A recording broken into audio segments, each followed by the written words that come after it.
Hello Rocket League fans, we're happy to see you back on the channel. Today, we're diving deep into one of the most important aspects of the game, which can prove to be the key between winning or losing a match, and that is the positioning in Rocket League. Though it may sound like a simple thing to know where to drive, it's a bit more complicated than that. Whether you're positioning yourself on the map, or going for the ball, or trying to throw an opponent off their game, it takes careful positioning to succeed. Because even the slightest mistake can completely set you off course, both in offense and defense. So, what makes positioning the key to success in Rocket League, and how can we best make use of it? Let's jump right into it and understand why. Number 1. Covering ground. The first thing that everyone should know is that the ball in Rocket League can always go past you any second. It may look like you're about to score the best goal of your life, and then all of a sudden someone snatches the ball in front of your eyes.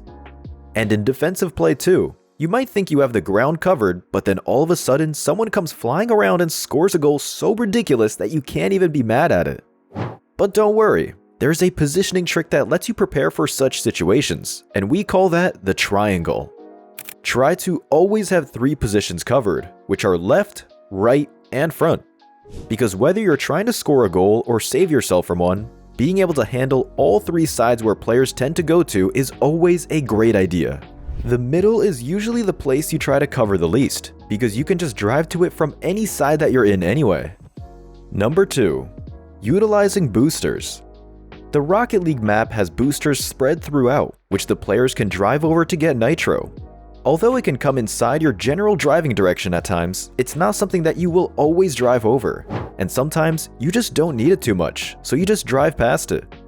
However, implementing it within your path turns out to be a great advantage. And no, it's not just because it gives you the kick that you need to score a great goal, but also because you can steal nitro from other players.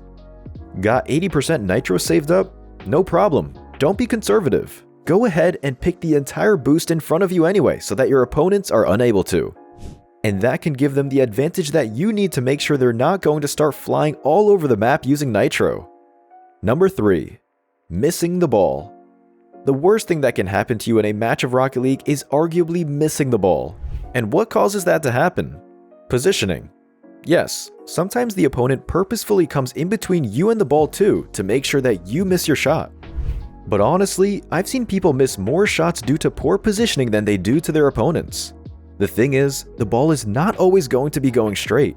A lot of goals require aerial movement, and sometimes you're not even shooting straight. The ball might be just in a random corner next to the goalpost, a little to the left or a little to the right, and you have to be precise in how you hit it if you wish to get anywhere with it. Number 4. Demolition. You don't have to worry too much about this in high-level play, but go into anything more on the casual side and you'll know the true meaning of frustration. What if you're absolutely destroying your opponents in terms of scoring goals, knowing all the great tricks, and performing beautifully in teamwork? Well, you can become the victim of targeting, especially if you are carrying your team too well. What happens here is that people start demoing you, ramming their vehicles into you any single chance that they get.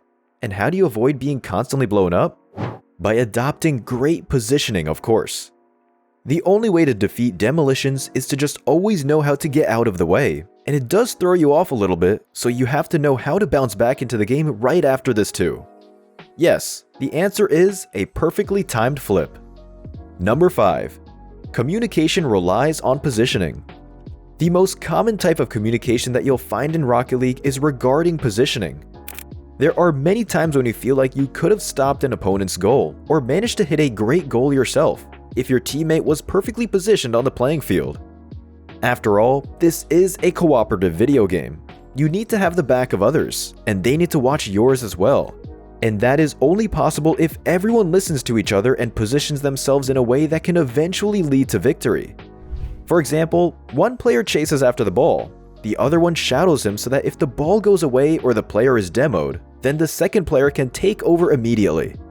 And the last player tends to stay behind a bit, so that if there is a surprise goal incoming, they can stop it. More often than not, players get bored of being the shadow and they break the formation, and then what everyone feared tends to happen within a minute, and all you're left with is regret. A great way to handle this is to take turns in your positioning, which means that it won't be the same guy chasing after the ball in the front lines every time. Sometimes it'll be you, sometimes it'll be your friend, and that will give everyone the motivation to play nice. And these are some of the biggest reasons behind why positioning is the key to success in Rocket League, and how you can use it to your advantage to avoid the mistakes that can cost you victory. That's too much talking. Both you and me need to hop on to our next Rocket League match, so I'll see you on the next video.